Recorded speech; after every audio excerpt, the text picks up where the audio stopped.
Soy Fernando Díaz Villanueva. Hoy es 2 de julio de 2024 y esto es La Contracrónica.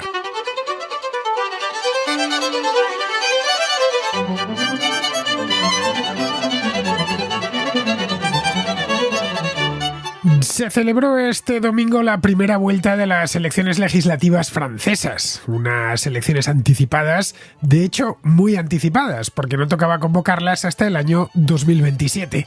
Pero los resultados de las europeas del pasado 9 de junio empujaron a Emmanuel Macron a disolver la Asamblea Nacional y tentar a la suerte para recuperar la mayoría absoluta en el Parlamento, algo que perdió en las legislativas de 2022. El plan no parece estar saliéndole como él pensaba. Los resultados de este domingo han alumbrado un nuevo mapa político en Francia, una nueva era, como han recordado varios analistas políticos, en la que la primera fuerza política del país es la Agrupación Nacional de Marine Le Pen, seguida del nuevo Frente Popular de Jean-Luc Mélenchon. El partido del presidente ha quedado relegado a un tercer puesto, lo que complica mucho la segunda vuelta a los candidatos macronistas. La participación ha sido muy elevada, del 66,7%, esta es la más alta desde las legislativas de 1997, y los candidatos de la Agrupación Nacional se han colocado como primeros en muchísimos distritos electorales, y no solo de sus feudos habituales del sur y de la región industrial del noreste, también en departamentos donde su presencia era menor. Le Pen, en definitiva, ha empezado a cosechar lo que sembró en su momento. La Agrupación Nacional se ha convertido en el principal partido de Francia porque una parte considerable de los votantes, nada menos que un tercio, asumen que ya no es el Frente Nacional fundado por su padre, sino algo distinto, una alternativa real a la derecha tradicional francesa. La alianza de varios partidos de izquierda que conformó hace solo 3 semanas, el nuevo Frente Popular, también ha salido muy bien librada de los comicios. Socialistas, comunistas y ecologistas se han aupado hasta el 28% de los votos, lo que les convierte en la segunda fuerza política de Francia. El gran perdedor ha sido Emmanuel Macron y su criatura, Ensemble, un partido creado en torno a él con retales tomados a izquierda y derecha y que ocupa, en líneas generales, el centro político. Su candidato, Gabriel Attal, ha sido incapaz de pasar del 20%, 18 puntos menos que en la segunda vuelta de las legislativas de 2022. Son muchas las conclusiones que se pueden sacar de esta primera vuelta de las elecciones. La primera y más evidente es que el proyecto de Macron ha salido muy magullado. Eso tendrá un impacto en la presidencia, ya que con estos números, la cohabitación, es decir, que el primer ministro y el presidente sean de partidos diferentes, se antoja inevitable. La segunda conclusión es que el votante francés se ha radicalizado, viajando del centro a los extremos, algo que parecía imposible hace solo unos años. Recordemos que Macron llegó a la presidencia en 2017 cabalgando sobre una ola de optimismo reformista y proeuropeo. Nada de eso queda ya, y ahí radica la tercera conclusión. Tanto la derecha como la izquierda moderada han saltado por los aires. El Partido Socialista, que hasta hace no tanto tiempo era uno de los partidos sistémicos, ha quedado reducido a ser una comparsa de comunistas y ecologistas. Los republicanos, por su parte, se han hundido hasta el 6% del voto. De este modo se pone fin al sistema de partidos que ha dominado la Quinta República desde su instauración, allá por 1958. Pues bien, como ya hice con las presidenciales francesas hace un par de años, he pedido a Alberto Garín que nos acompañe en el programa de hoy para analizar este vuelco político que terminará por concretarse en la segunda vuelta del próximo domingo.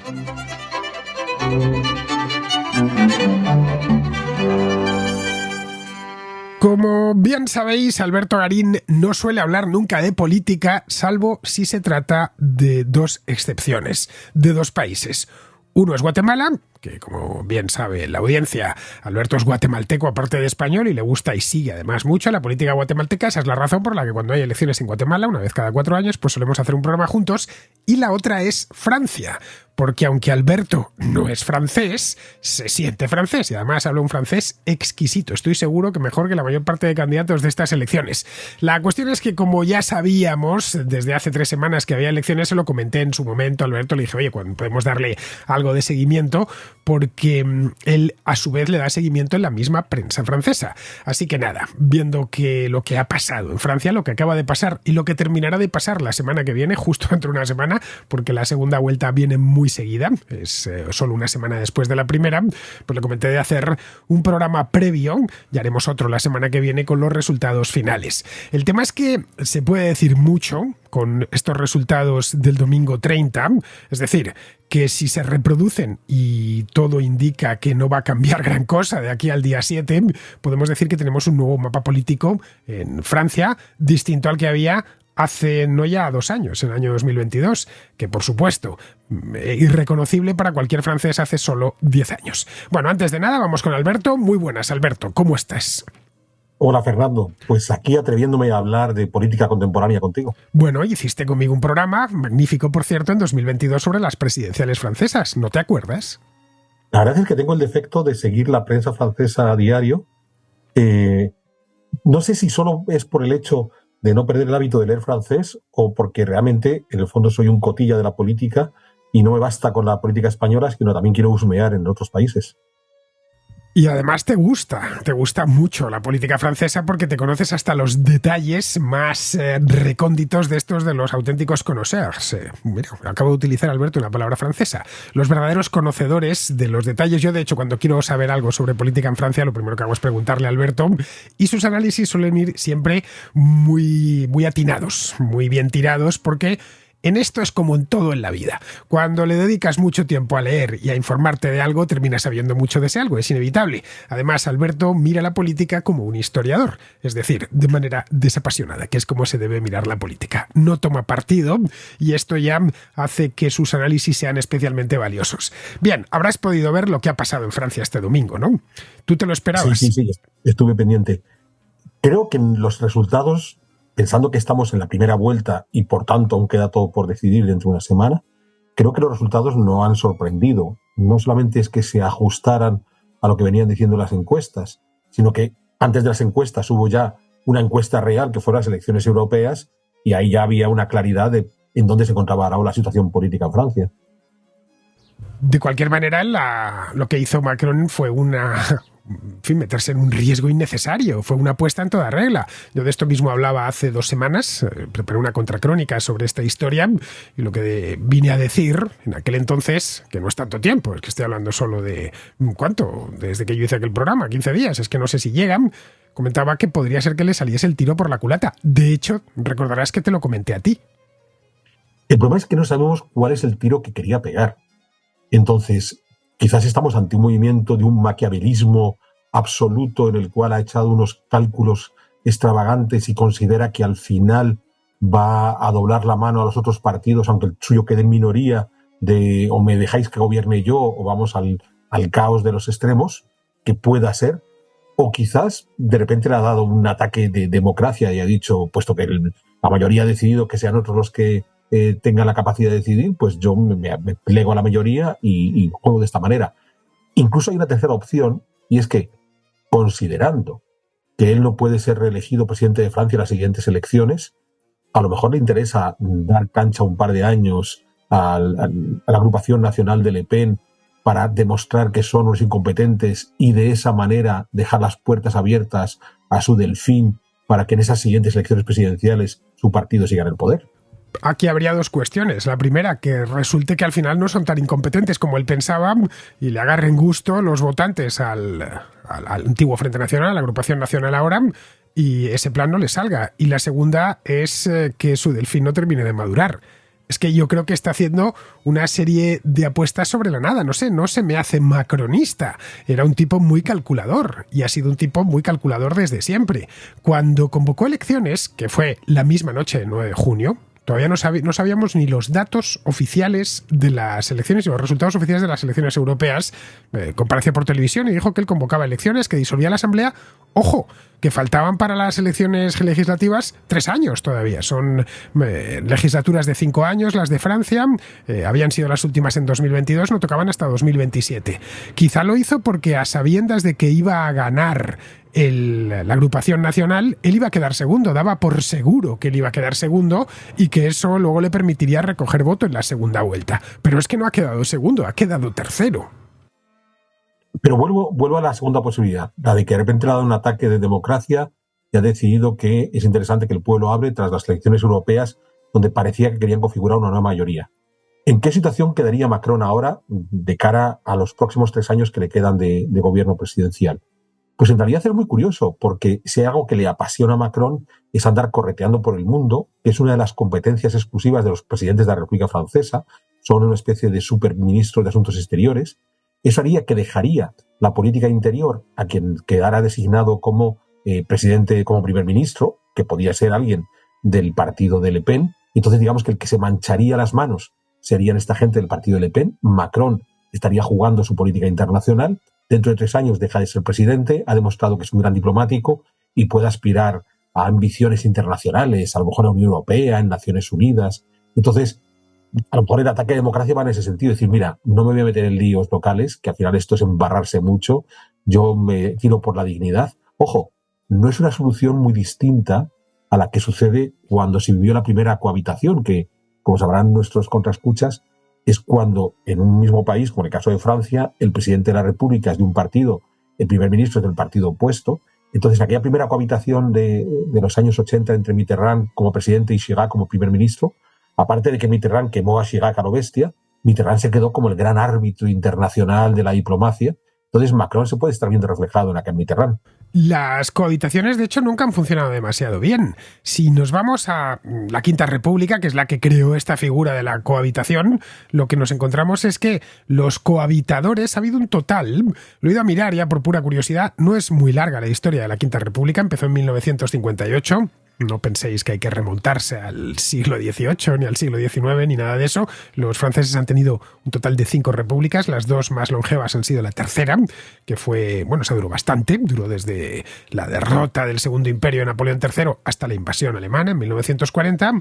Y la quinta, que es esta última, que empezó en el 58, que tiene ya más de 60 años, y que al paso que vamos podría ser que tuviesen que sacarse la sexta de la manga porque muchas cosas van a cambiar. Una de las cosas que quiero tratar contigo hoy es cómo este sistema de partidos, nacido en 1958, en los años 60, ha saltado completamente por los aires. Pero volviendo con el tema de las cohabitaciones, tenemos 3 cohabitaciones en la Quinta República. La de Chirac, del 86 al 88, con Mitterrand como presidente.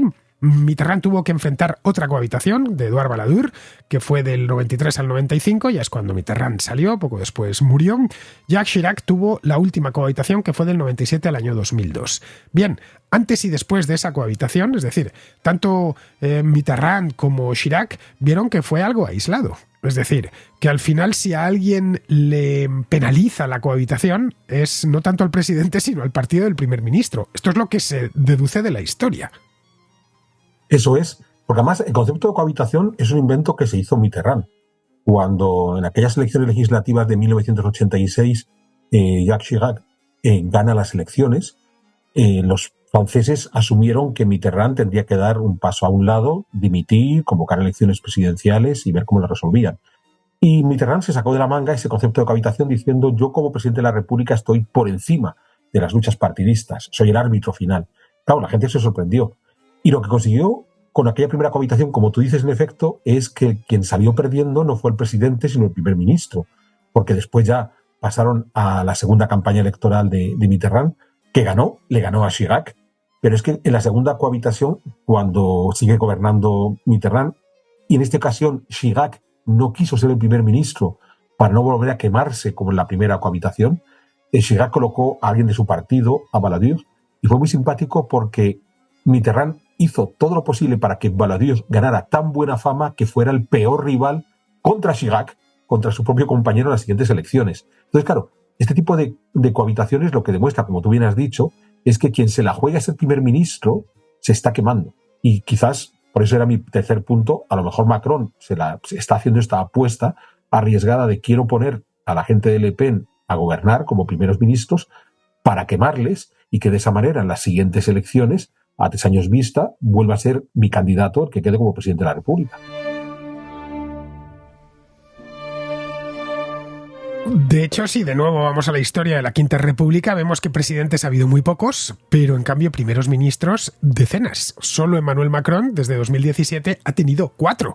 Este que acaba de presentarse ahora con muy mala suerte, Gabriel Attal, es el 4. Antes estuvo Elisabeth Borne, antes Jean Castex y empezó con Édouard Philippe, que llegó como independiente y luego se sumó a este invento que ha ido cambiando de nombre, que ha rodeado a Emmanuel Macron desde el principio, porque uno no sabe realmente cuál es su partido partido.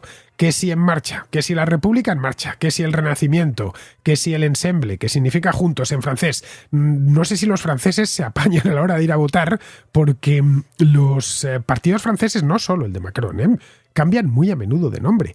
Pasa lo mismo con los republicanos. Tienen ese nombre creo que desde 2015 o 2016. Antes han tenido pues una docena de nombres diferentes. Más o menos, tú que has vivido allí, que conoces eso, el votante francés, y esto es una cosa que siempre me he preguntado, porque en España está claro, es cierto que de un tiempo a esta parte hay más partidos, pero digamos que las fronteras, los límites, están bien separados, en una palabra. Hay muy poca trasvase de voto.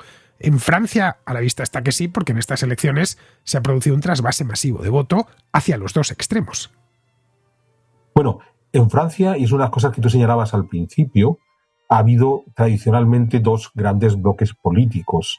Un partido de derechas, gaullista, en la tradición de Charles de Gaulle, con los diferentes nombres que ha tenido, desde el Rassemblement pour la République, era como tenía Chirac, a este de los republicanos, que es un invento de Sarkozy, y enfrente estaba el Partido Socialista, el que había constituido Mitterrand hace 6 décadas, y que después fue pasando por los sucesivos líderes, Jospin, François Hollande, que fue presidente de la República y demás.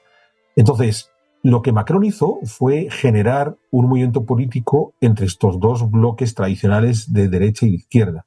Pero ojo, lo interesante incluso es que generó ese bloque político indefinido y los primeros ministros que tú acabas de señalar venían de los partidos tradicionales.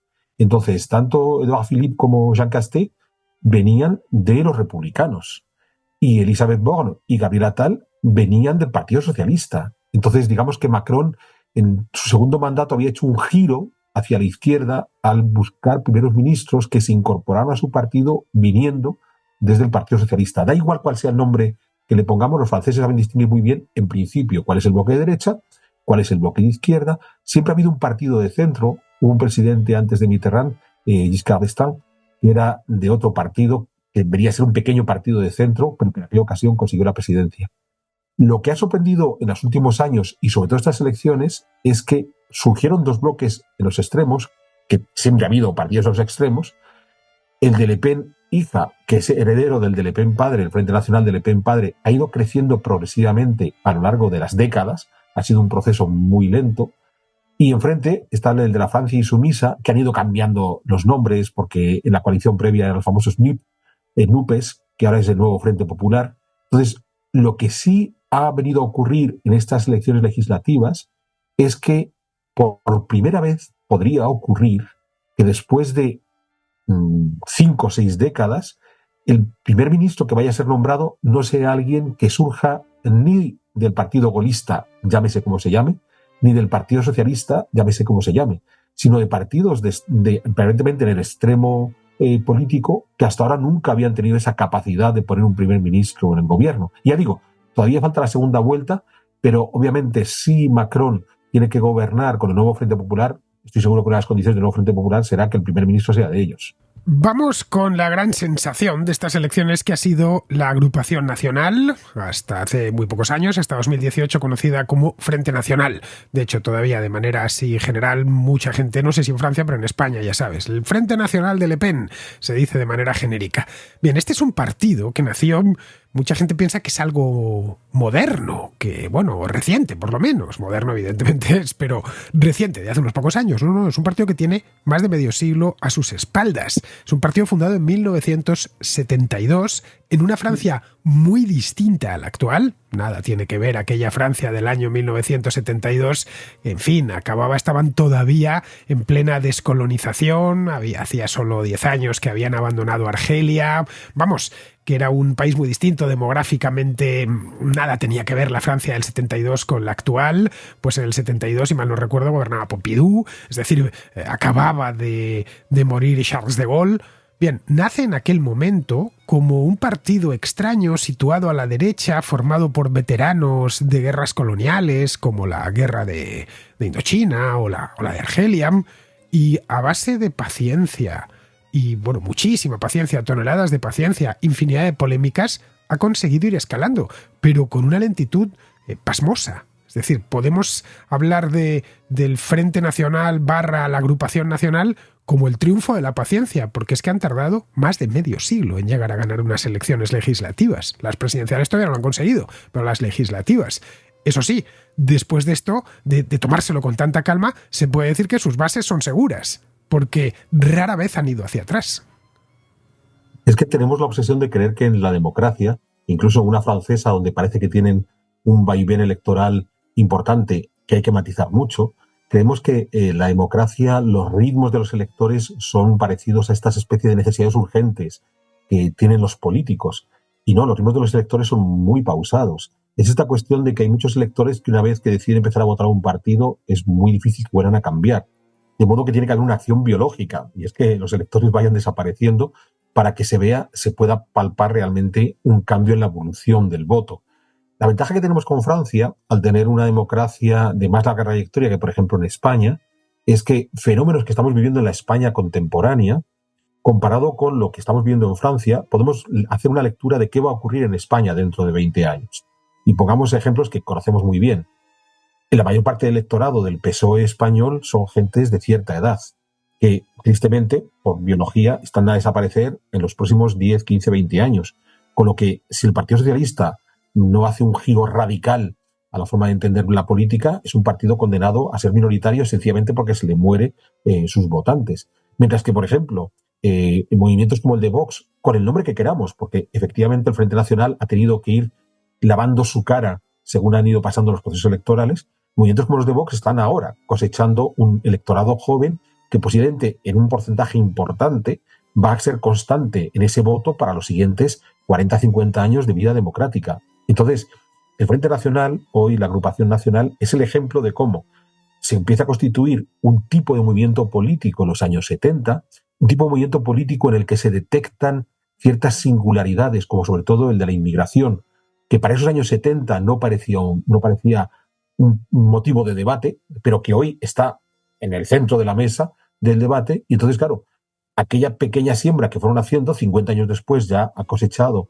de forma notable una cantidad de votos destacadísimo. Ojo, después de muchos lavados de cara, porque en cualquier caso el partido actual de Marine Le Pen no es el mismo partido que heredó Marine Le Pen, la propia Marine Le Pen, ni es el partido que Jean-Marie Le Pen presentó, por ejemplo, en las presidenciales contra Chirac en 2002, ni es el partido que originalmente montó Jean-Marie Le Pen. O sea, han ido haciendo sucesivos lavados de cara, pero colocando en el centro de debate cuestiones que en el pasado no estaban presentes, y la de la inmigración es muy interesante, pues claro, ¿quién se iba a poner a debatir en los años 70 la presencia masiva de magrebíes o subsaharianos en Francia cuando eran, en aquel momento, claro, los que están llegando son los que están huyendo de Argelia tras la independencia, pero el porcentaje era minúsculo. Entonces, Jean-Marie Le Pen sí le preocupan ese tipo de cosas, pero claro, hoy esos porcentajes son minúsculos, son porcentajes destacados y son porcentajes que generan debate.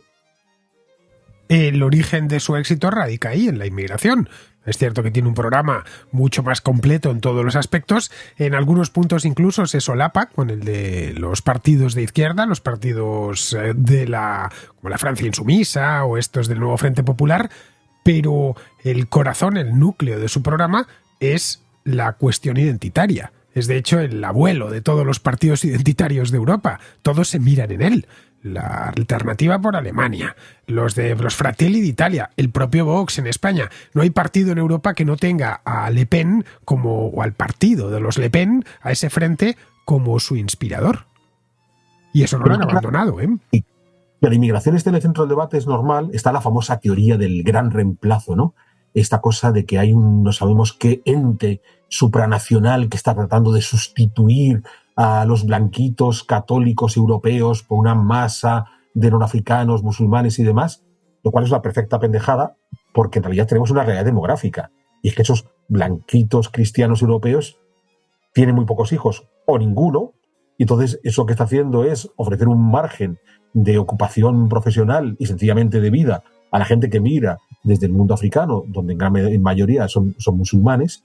Entonces, claro, el debate existe, pero no existe porque haya, insisto, esa conspiración del gran reemplazo, sino porque demográficamente tenemos un comportamiento demográfico en el mundo occidental en el que hemos decidido dejar de reproducirnos, entonces estamos dejando espacios vacíos que son rellenados por otros grupos poblacionales. Entonces, frente a esa realidad demográfica inevitable, porque en el momento que no tenemos hijos, el grupo de origen cristiano occidental, y por tanto hay puestos de trabajo que están a disposición de aquellos que quieran rellenarlos y pueden venir del norte de África o de la África subsahariana, pues claro, aquello que en la cabeza de Le Pen era una auténtica conspiración no es más que el resultado de una dinámica demográfica a la que indudablemente tenemos que tratar de solucionar en nuestro mundo contemporáneo, en estos años 2020 y en los años que vengan a posteriori, porque en efecto hay una serie de contrastes culturales de comportamiento que pueden poner en duda los sistemas democráticos de la Europa occidental. Entonces, claro, ahí ese discurso raro de Le Pen de los años 70, del gran reemplazo y todo lo demás, se actualiza, en algunos casos desde una óptica conspiranoica completamente disparatada, pero en otros casos desde una realidad que es evidente. Los europeos occidentales de origen cristiano dejaron de tener hijos.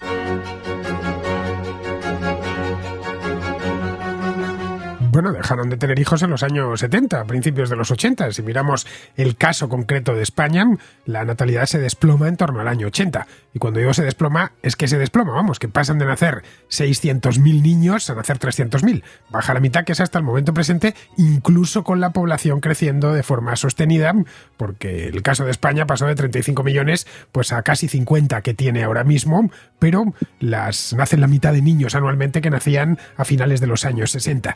De hecho, a finales de los años 60, en el 68, nació Marine Le Pen, que se retiró como presidenta de la Agrupación Nacional después de reconvertirla en otra cosa, o por lo menos en una cosa muy matizada con respecto a lo que había sido el Frente Nacional de su padre en 2022. Ahora lo que tenemos es a un presidente que, a raíz de las europeas, ha pasado a ser el protagonista de todos los análisis, que es este chico, y cuando digo chico es que es muy joven, tiene 29 años, que se llama Jordan Bardella. Bueno, no sé si 29 o 28, lo que sí sé es que nació en 1995, voy a mirarlo ya por pura curiosidad. No, 28 porque hasta el día 13 de septiembre no cumplirá los 29.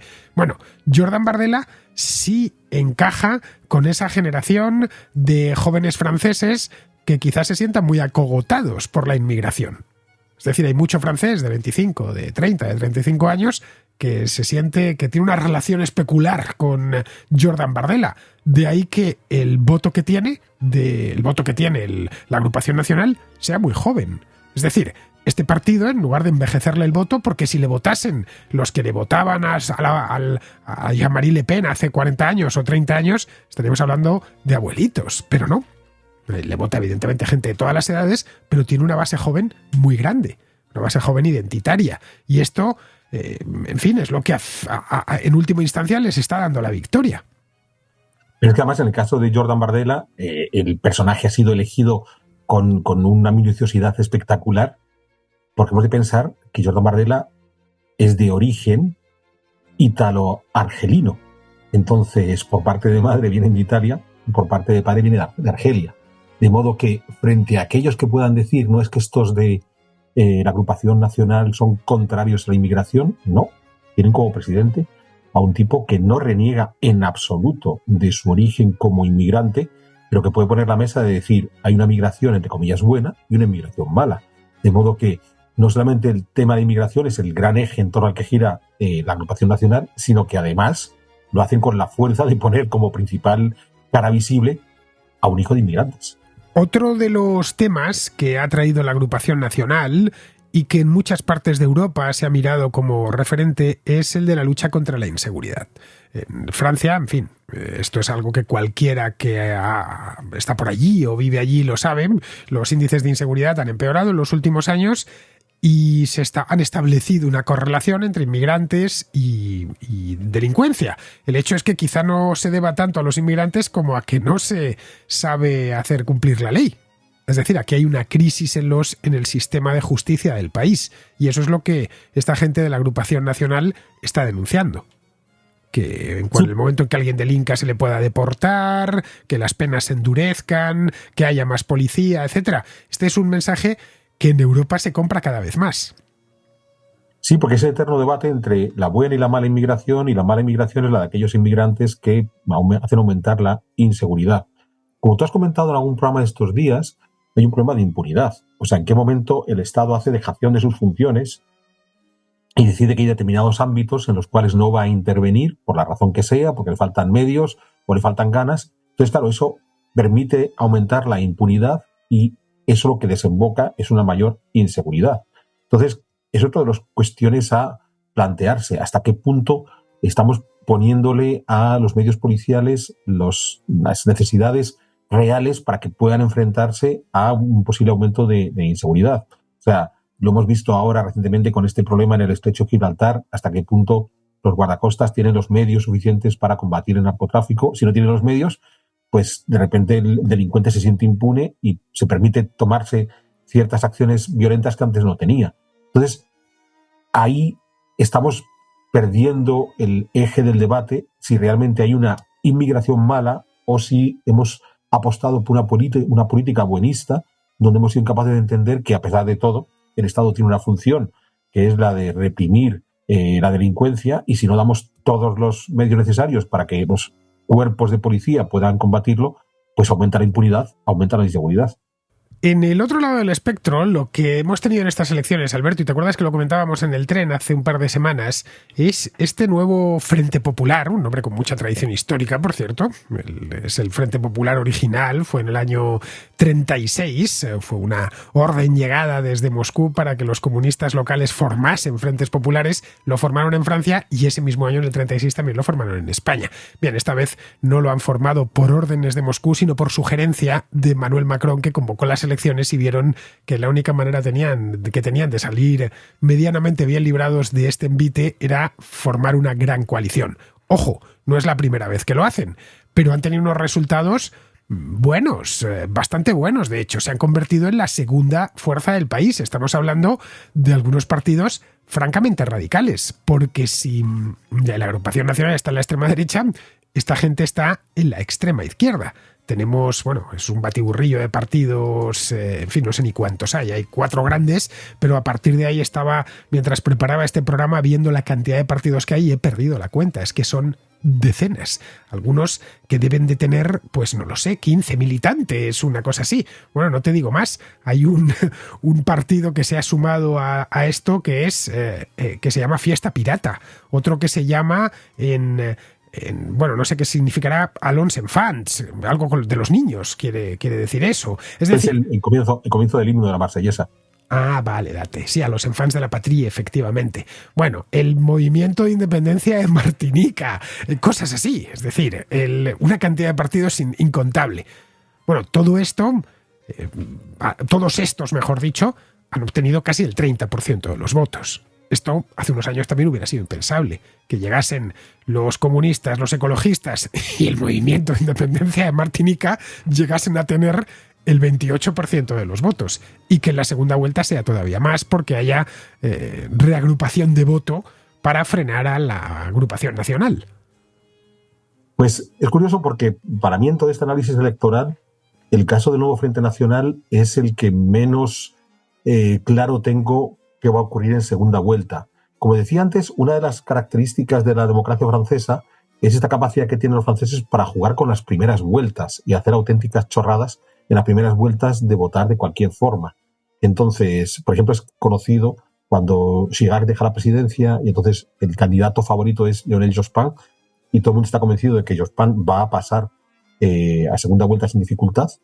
Y como toda la izquierda estaba convencida de que Jospin pasaba sí o sí porque era muy popular, se pusieron a votar a cualquiera y Jospin se quedó fuera, sorprendentemente. O sea, fue de esos candidatos que todo el mundo tenía clarísimo que iba a ganar, sin lugar a dudas, y de repente no, porque se pusieron a hacer babosadas los electores de izquierdas, pues votando a los partidos como a los enfants y ese tipo de cosas. Entonces, es posible que en esta primera vuelta el nuevo Frente Popular esté recibiendo muchos votos de descontentos del partido de Macron, que una especie de acción de enfant terrible, y además nunca mejor dicho porque son franceses, ¿no? Me voy a portar mal en esta primera vuelta y voy a votar a partidos que realmente yo no quiero que gobiernen. Entonces, podría sorprendernos descubrir, sobre todo por la alta participación que ha habido, alta participación en relación a elecciones legislativas previas, podría sorprendernos que a lo mejor en segunda vuelta la participación es menor, porque muchos de estos que se han tomado el lujo de votar por un partido de extrema izquierda que no quieren que lleguen al poder, porque no pasa nada, porque estamos en primera vuelta, en segunda vuelta se echen para atrás Y a lo mejor nos va a sorprender que cuando veamos el total de votos en segunda vuelta, a pesar de que haya retiradas de los candidatos del partido de Macron para así permitir que los partidos de izquierdas tengan mayor posibilidad de recibir votos, nos puede sorprender el hecho de que veamos que no aumentan el número de votos. Porque ya digo, muchos de los votos que tengamos hoy en el nuevo Frente Popular sean de estas gentes descontentas con Macron que se pueden tomar el lujo de votar al nuevo Frente Popular en primera vuelta, pero que no lo van a hacer en segunda vuelta porque si estaban a favor de Macron es porque no querían estas radicalidades de izquierda.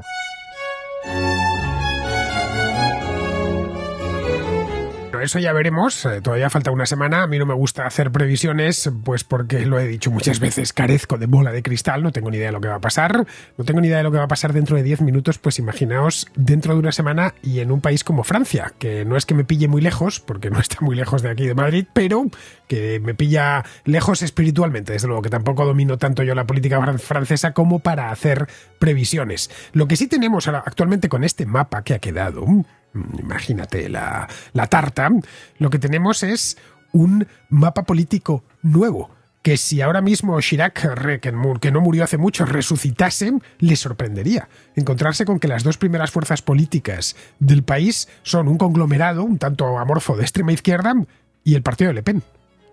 Seguramente se nos volvía a la tumba. Eso es, y como decía al principio, quizás es el principal titular de estas elecciones, que probablemente el siguiente primer ministro no sea alguien que venga o de los gaullistas, que era el partido de Chirac, o del Partido Socialista. Entonces, esa es la principal transformación que estamos viendo. En ese sentido, ha sido muy interesante la jugada que quiso poner en marcha el líder de los republicanos del partido gaullista, Ciotti, que abogó directamente por unirse a la agrupación nacional para de esa manera tratar de salvar los muebles de su propio partido. No le salió del todo bien la jugada porque hubo una revuelta dentro del partido y entonces parte de los diputados de los republicanos sí fueron en coalición con la agrupación nacional y otra parte no fue. Pero Ciotti no estaba muy equivocado, porque entre los diputados que ya han sido elegidos porque en su circunscripción han obtenido más del 50%, no hay ninguno de los republicanos, entre comillas, rebeldes. O sea, de los rebeldes ninguno ha garantizado aún su diputación.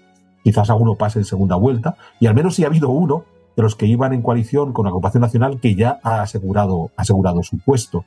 Entonces, ahí nos estamos dando cuenta que el presidente de los republicanos es consciente de que la dinámica electoral es muy distinta a la que pudo conocer el abuelo de los gaullistas, Jacques Chirac, que hacía falta darle un giro. Y aquí es muy interesante las declaraciones porque claro, fue tan sorprendente, o sea, primera declaración sorprendente al hilo de los resultados de las elecciones electorales europeas. Macron anuncia elecciones legislativas dejando a todos fuera de juego. Y al minuto siguiente aparece el líder de los republicanos, Éric Ciotti, diciendo que él aboga por coaligarse con Le Pen.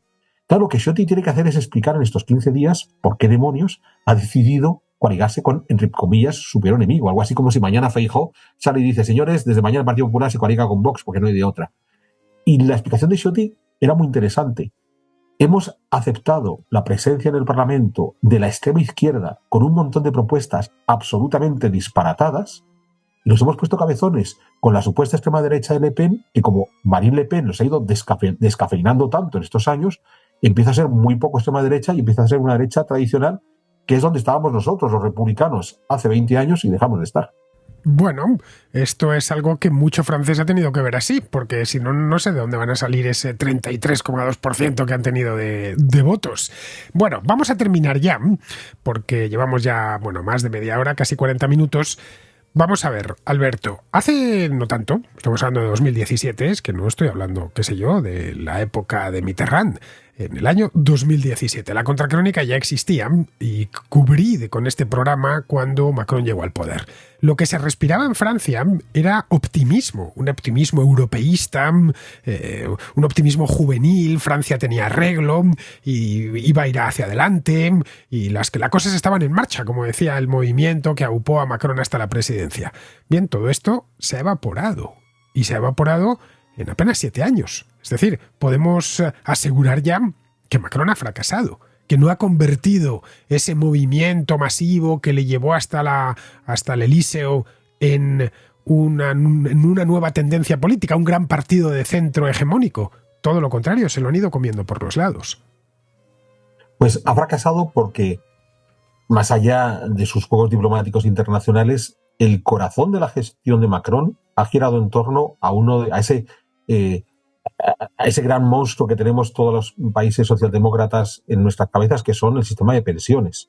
O sea, ¿cómo haces para abordar el gran problema del gasto en pensiones que tienen los estados socialdemócratas ante una población que, afortunadamente, cada vez vive más tiempo, pero a la que les invitamos a retirarse a determinada edad, quizás temprano para las capacidades profesionales reales que tenían, y que generan unos pagos de pensiones elevadísimos durante décadas? Porque claro, en Francia, al final, más allá de cuando sea la edad oficial en la que te tienes que jubilar, está jubilándose en torno a los 59, 60 años. Habrá oyentes que me digan que se han jubilado a los 67, sí, yo diré, y también conozco gente que se ha jubilado a los 56.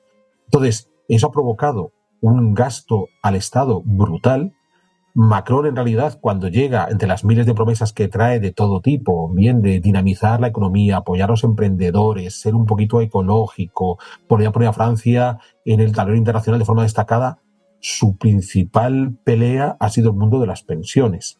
Una pelea en la que de partida él consideró que era mejor apoyarse sobre el lado derecho de su partido, de ahí que pusiera como primeros ministros a Philippe y a Castex, que sobre el lado izquierdo, pensando que de esa manera iba a contar con el apoyo de ese lado derecho, de la gente que dice, pues mira, sé de lo que estás hablando, y estamos pensando en los republicanos, pero incluso en la agrupación nacional, tenemos que remar todos en conjunto porque esto es un problema grave. O sea, esto al cabo de muy poco tiempo se nos va a venir encima a Francia y al resto de socialdemocracias europeas.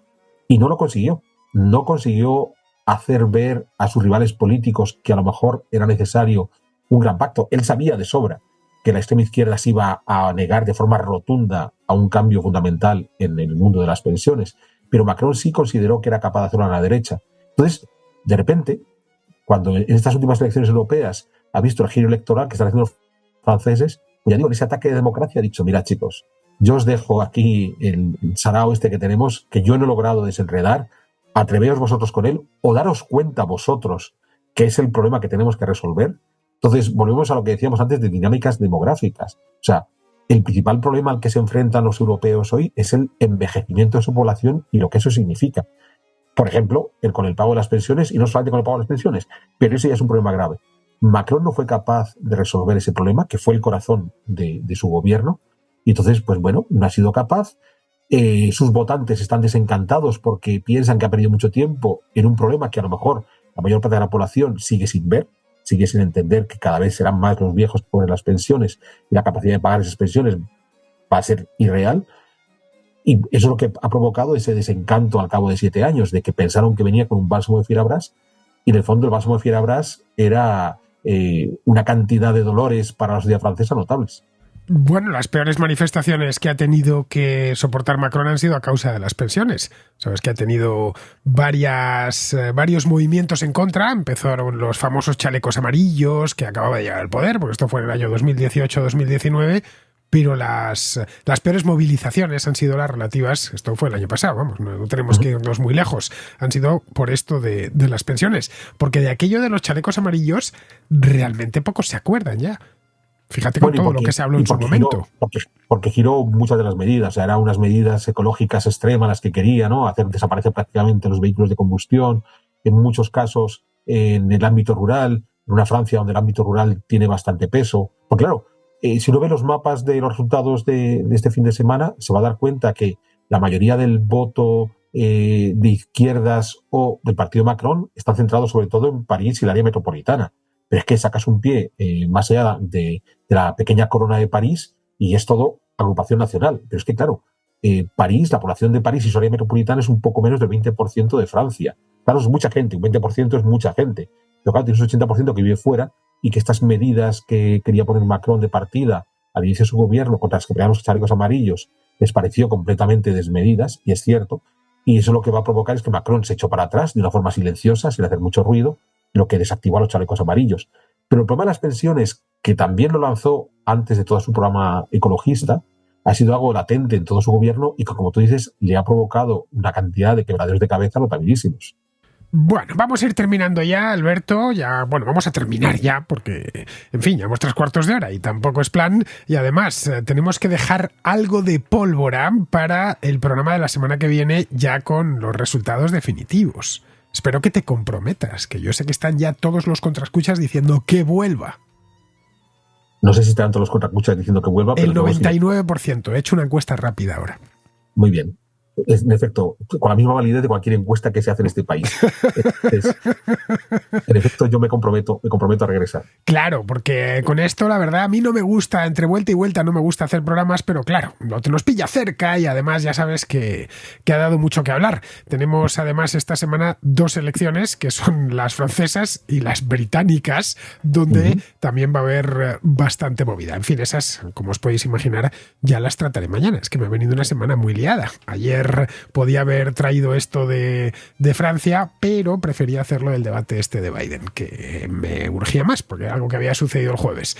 En fin, vamos a ir terminando, vamos con Pizarro, que nos habla de esto que os decía, del tema de Biden y Trump y su debate en la CNN, y ahora de vuelta ya nos despedimos de Alberto Garín. José ha confirmado, refrendado y certificado que es incapaz de ejercer cualquier trabajo que requiera una elemental capacidad intelectual, incluyendo ser candidato presidencial y seguir ejerciendo la presidencia. Como sigue presidiendo, para todos ha quedado claro que no se sabe quién está gobernando los Estados Unidos. A Donaldo, como candidato, no le han puesto rival y solo peleará contra sus juicios, condenas y exabruptos. Un cordial saludo de Pizarro. Y ya vamos a terminar, vamos a despedirnos de Alberto, pero no sin que Alberto nos recuerde que esta misma semana, estamos hoy a martes, no olvidéis, 2 de julio, bien, pues el día 5 estaremos en Málaga. Alberto, coméntaselo a tu público. En efecto, estaremos en Málaga, vamos a presentar allí nuestro libro sobre la contrarrevolución francesa en la librería Proteo el día 5, que es el viernes, espero no equivocarme, a las 7 de la tarde. La librería Proteo de Málaga, seguro que los malagueños la ubican perfectamente, pero recuerdo que está en la Puerta de Buenaventura. Puerta Buenaventura. Sí, calle Puerta Buenaventura 3. Está en el mismo centro. Día 5 de julio a las 7 de la tarde.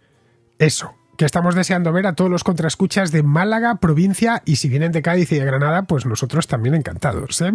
Siempre que estuvimos hace nada, un par de semanas en Logroño y en Salamanca, muchos de los contraescuchas vinieron por allí, estuvimos, hablando con ellos, firmamos los libros, etcétera. Ya con esto cerramos la gira por ahora de presentación, no por nada, nosotros seguiríamos de mil amores y además yo puesto a viajar, prefiero viajar en verano que hacerlo en invierno.